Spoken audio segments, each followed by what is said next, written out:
Hi friends, இன்றைக்கி நம்ம எச்சம் என்ற தலைப்பு பார்க்க போகிறோம்.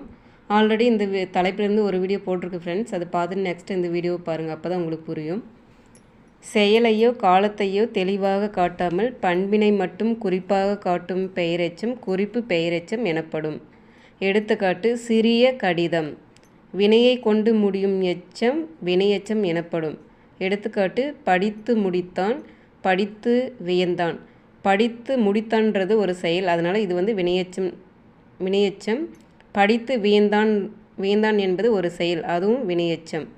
எழுதி வந்தான். இத்தொடரில் உள்ள எழுதி என்னும் சொல் எழுதுதல் என்னும் செயலையும் இறந்த காலத்தையும் தெளிவாக காட்டுகிறது.